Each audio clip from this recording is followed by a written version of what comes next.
So,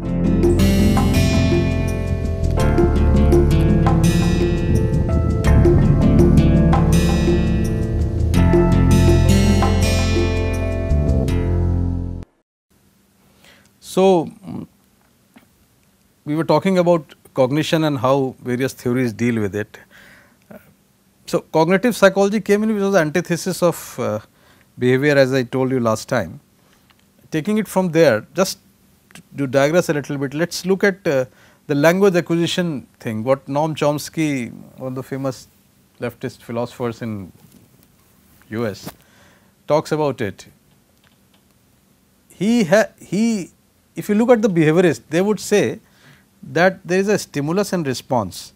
The children will listen to adults, they will imitate and learn it, and then associate with it the object, like they listen to dog and then listen to see a dog and just associate. But this theory of learning language through imitation was challenged by Chomsky. He says that there is a system in the way language comes up, and he gives the example that children can produce new sentences they have never heard before. So, that imitation is gone, there is a new combination of words going on in the head which people tend to produce, and almost anybody can produce an infinite number of new sentences, which again people, this is experience. We learn talking, we may be talking new sentences in new languages which may be partly learned, but we obviously do not, we have not listened to everything what we bring out. So, what is the difference between the behaviorism versus cognitivism? Behaviorism says there is a stimulus which goes in, there is a response, and this is the knowledge. Cognitivism says that there is a stimulus, no doubt, because our senses take in information and that goes into our head. But before the response comes out, it is not so simple connection as it is shown here. There is a huge complicated process of cognition, of abstraction, of judgment, of cognition, of will, of intent, everything goes before a response comes out. So, this is the major difference, and this gives huge importance to cognition, thinking. We know all this, you know the computer, the striving for artificial intelligence. Now, they are trying to produce cognitive machines. The whole neural sciences, cognitive neurosciences and brain imaging, they are all based on the cognitive theory and the cognitive psychology that the brain is just not a passive tunnel for taking in something from the sense organs and producing an action. It is more complicated than that, and it is about processing that information, giving it a meaningful existence to that knowledge base, fitting it into schema to develop a thought process, a thinking where it can really work. So, a major assumption in psychology is information processing. Now, we will talk about neuroscience in one of the coming lectures. It is a brain is being seen as not as a passive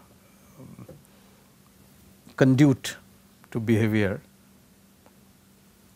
as behaviorist would have loved to believe it, and neither is it like a Freudian unconscious. Freudian unconscious may still be coming true because a lot of neuroscience is indicating towards a big unconscious, but that also does not happen like in the sense of a very gross blocks of information moving. There is a lot of computation which goes on in the brain.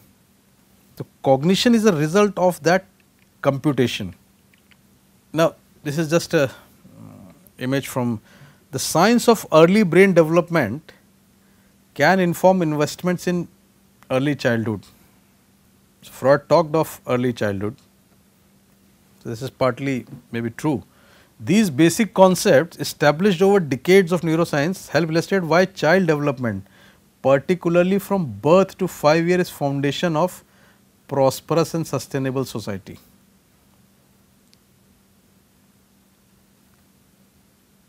Now, if you look, just go back to the various models which we were talking about of Freud, of cognitive development by Piaget, by Vygotsky, then you can put it together. So, everything is happening actually at the same time, and it is happening in the way that the brain has its own inherent scaffolding and unfolding, which happens under the influence of the culture and the society and the rules which the society is actually playing with. So, a society which has to improve or really change should bother about how it brings up children of this age, because the basic nature, the basic seeds of personality, the basic reactions, the basic framework is probably formed in this period as it appears now. Isn't this strange? Freud was saying childhood experiences, and he was talking about sexuality. The behaviorists say that you train it by stimulus and response. The cognitivists say that it is the computation of the brain, but none of this is happening without the cultural, socio-cultural influence. So, there may be some amount of everything going in if you look at it. So, if you try to synthesize, everything may be going in, imitation may be going in, the processing in the brain may be going in, the inherent framework of language and thinking may be going in there, the action and its feedback as a reward and punishment is going in, the brain pushing to explore and learning through the experience is functioning there. The knowledge and the experience which are taken are being assimilated and accommodated. So, in fact, taking a very large broad view and of the whole thing, it appears that whatever people have talked is partially true in most of the things, and the brain. So, that means the brain has a multifarious computational parallel, maybe hierarchical system working. So, to develop cognitive frames, and what are these cognitive frames I am talking about? It is very important, because we started from the society, then self, and then things about the we do in the real life, and now we think we are thinking, and we are doing a lot of this by thinking.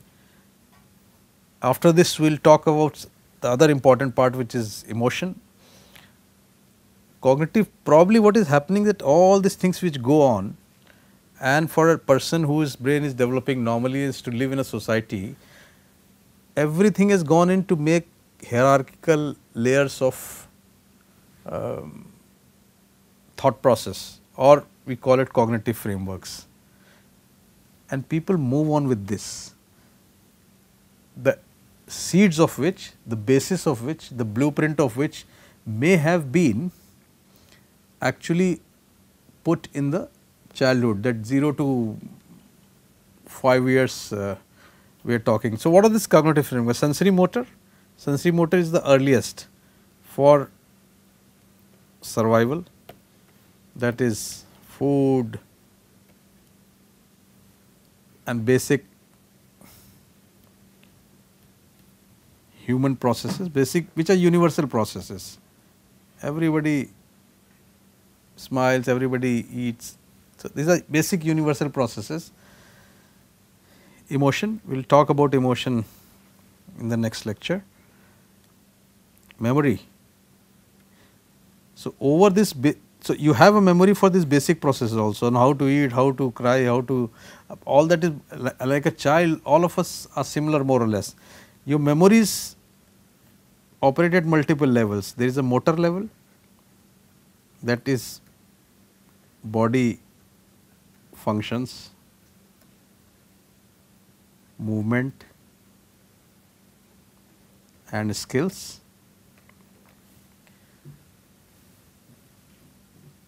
Memory can be personal, your experiences. There has to be a social memory of following rules. So, these are all like, and there are other terminology or episodic or semantic, declarative, so on and so forth, procedural. So, this is the data bank which has gone into your head to actually going about in life. Now, these memories, this sensory, motor, emotional is the data bank of the what has gone in comes from society, from education, and religion. Even if you deny it as you grow, still, because religion has been in the head of human race since it started probably looking up to the sky and realizing that the human being has a very, very small place in the whole system. So, mythology we never realize, but whether you want it or you do not want it, the mind keeps responding to lot of things, and people have common sharing mythology, although they may be existing in this system in modernity or not, but then the old myths die and the new ones are coming up. The new ones may be more materialistic, the new ones may be like for new achievements and education, obviously the technology of its time. All this go into making your cognitive framework. So, if you talk to a kid who is brought up in say a 3, 4, 5-year-old kid who is brought up in these times, who can use a mobile or an iPad or a phone much better than a 60-year-old man who has been introduced to obviously there will be a change in cognitive framework. There will be no change in the basic living. They will be eating in the same way, they will be doing the daily chores in the same way, obviously depending on their age, but the technology part of it would be much more comfortable for the kid. He is brought up into it.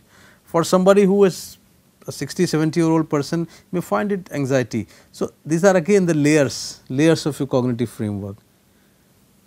Like talking about the other space and it is normal for kids of 16, 17-year-old, but a 16, 17-year-old kid who was being brought up say in 1920s would be thinking in an entirely different way. This is how things go in, this is all there in the brain. The positive psychology is something which has come up in the last couple of decades, because what was happening all this while is that as I mean if you, as I said initially also, that if you really go back and see, there was somebody or some mythology or some religion or some person as a prophet or a guru or maybe a lot of priest or at a local level or at a different as a different structure, they were always teaching people to change, always telling people how to live. Now, this raises a big question, what was the need and really what was the push? Was the brain not fully evolved, or it was always expected of human beings not to be in the right mode of functioning, that there is always a need to tell people. If you look at India, Vedas had this a code of conduct, rituals, although Vedas were having a high abstract thought of questioning the cosmic origins and God and everything, but that was one part of it. Upanishads came and then Gita came and Buddha was teaching, Mahavir Jain was teaching. Simultaneously, if you go to China around that time, Confucius, Lao Tse, and then came Christ and then Prophet Muhammad and so on and so forth. And this was just one part of it.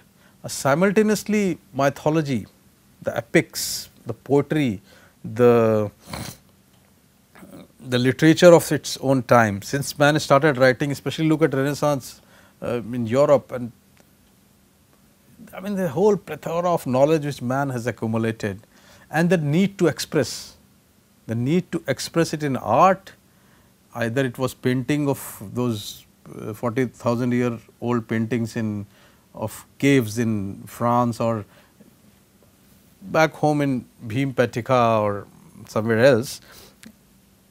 There was always this human activity which was going on at two levels. One was the need for expression. We all need to express. Probably it is the need of the brain to express itself.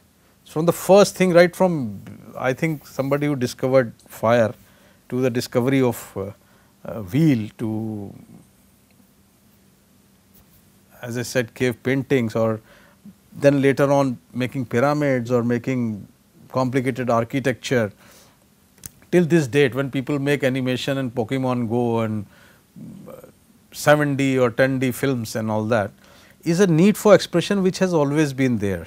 This is how the brain has evolved. So, keep this push along with the dopamine surge in the brain, which pushes people to explore, to gain knowledge and experience, so that the whole thing keeps you survival. But parallelly, there was always this education to change was going on. But why? So, all this while when the whole process was going on and people were talking about sermons and religion, obviously if you look at it, we can ask a simple question.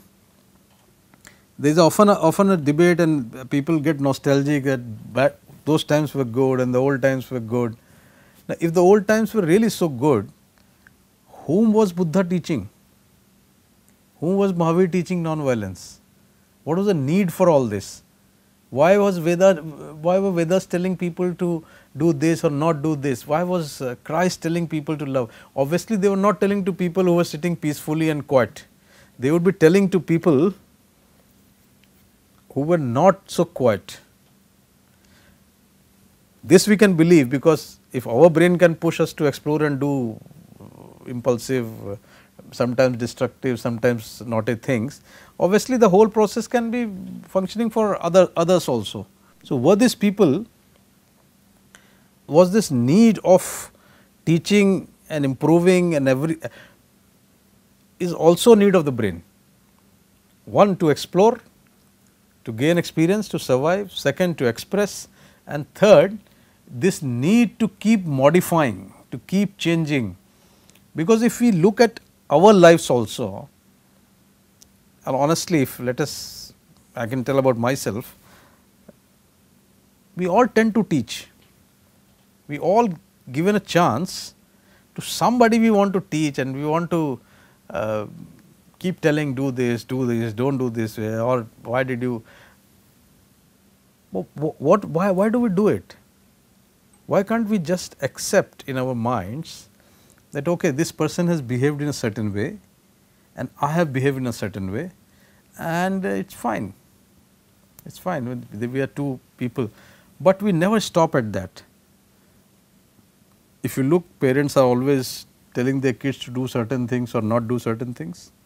Religious gurus are always pointing out at their disciples, and you can watch it out. I am not naming anybody personally, but you look at it, the language, they will always tell that you are weak, you have done this, you have done this, and a lot of people obviously they take it seriously. Politicians are telling, science is telling the whole thing in a very, very objective, data driven mode. So, the big question is this need for change inherent to human brain? Why people tell others to change is a different discussion altogether, but the whole core is that people want to keep telling, and that has been continuous till now. Now, once this science stepped in, the industrial revolution, and that we had control over technology, that gave us a sense of power, however illusory it is, but it still is a sense of power. Now, the sense of power, again I would say it is not an individual dopamine surge, it is a collective dopamine surge which has gone in. you explore space, you explore sea, you explore nature and try to control it, and all that human drama which is still continuing, and it will continue till we find maybe a home away from home somewhere, or maybe we can make artificial intelligent machines, robots who are in perfect control. So, we keep pushing this, and that once we got this power of exploration as a collective urge, we and technology gave us some means. Obviously, the old explanations of life, even God was rejected, and that old explanation that God has will and God is running everything was not acceptable to human beings. We are not ready to take it lying down that we are just puppet. Why? Because we suddenly realized, like in the Eastern world, it was always realized that human has a huge capacity to think, huge cognitive capacity, and has a inherent push to think. Renaissance brought this concept to Europe also, and then to United States of America and rest of the countries, and they took a huge surge in industrial evolution to become technically strong. So, this technically strong actually brought a disturbance in the mind, in the sense that we are not able to take the old models lying down that we are just puppets. So, we wanted to explore our mind also, which we turned our camera much later, and that was the advent of psychology. What was philosophy before, in the times of Descartes, and he separated the mind and created the dualism of mind and body, and there were other people who believed differently, people like Kant and other Hobbes and all that people. They, what was happening with philosophy started getting substantiated by psychology, maybe at the beginning of 1900 or something, especially with William James and his functionalism, and then came in structuralism and lot of other theories, as I said, psychoanalysis and behaviorism, and then cognitive psychology. They started substantiating it over a theory of mind. Still today, the definitions given by the psychology are the only definitions which are used in neurosciences research. So, neurosciences research, which is trying to create robust data by imaging and other things, is trying to discover what psychology had delineated in a theory: cognition, abstraction, judgment, various faculties, emotions and all, and that is being tried to convert. But in the process, what happened? It also started noticing abnormal behavior. Now, abnormal behavior in the society was also considered as criminal at times. So, some things got punished because of the intention of the act, most of it was converted to. So, the whole and then came in psychiatry with its medication and the psychotherapy and all. So, lot of the focus was on explaining the behavior, the deviancy associated with it, and the correction of it. It was not focusing on what human being could do. So, when you change one theory to the other, where there is no more God and destiny, it is the brain. It is the brain which is causing all this abnormality. Again, what was human, what is the cognition, where did it stand? So, the whole thing was geared towards correcting the deviancy. It is only now, after many years, that something like positive psychology has come up. Now, this positive psychology, the positivity already existed in the ancient literature, which always exhorted the human being to think and act, although for the betterment of society, not for maybe achieving your best goals and all that. But now positive psychology is talking about as a science of human strength. what a human being can achieve. The Seligman is one of the front runners for this. How could a human being change, transform, live a life of fulfillment, live a life by which he can achieve the his best potential and be useful to other at the same time. How can one spread happiness? The whole aim of a life of fulfillment in positive psychology is happiness, and happiness of an individual does not mean anything unless people around you are happy. Now, this is something which is positive psychology these days talking about, and now hardcore science is also trying to look at it. Never integrated this type of abstract hypothetical thing. It had already rejected mythology and the religion, but now it is again trying to incorporate some part of it. And obviously, maybe someday we will have to revisit our own culture and all of us and find out what was positive in that. But all this also takes us back. It is not only now it is happening. Maslow's pyramid of self actualization is actually about this only. Carl Rogers' unconditional acceptance, which we are always taken into the psychotherapeutic general principles, humanistic. So, this wave of humanistic positive psychology which has come up in the, which is coming up rather, has probably given rise to what I was telling you, all this whole tsunami of self help and motivation. But if so much is happening, the big question is, why is it the world is in such a shape? And again the same question, if people were so could think and really do it, why weren't they able to do it, and why did they need a Buddha and a Mahavir every time? And why is the world in such a shape? There is a pretty huge and humongous violence in the world, the exploitations and the fraud and the lies, and which has you can blame the political system for it, but it is not so, because if you look at it, it is us, the individuals, who are making the system. And are we really balanced within us? Are we, if suppose imagine there are 700 crore people right now, and if all of them have this true balance within their head, I mean society will obviously transform, but it does not happen. It does not happen in spite of this whole millions of books of how do you want to change, millions of lectures and motivational gurus, and what is wrong with it? Why is not it happening? This is exactly the question which we are going to address in the remaining lectures and the journey which we are going to do in the 7-8 hours we have to ourselves.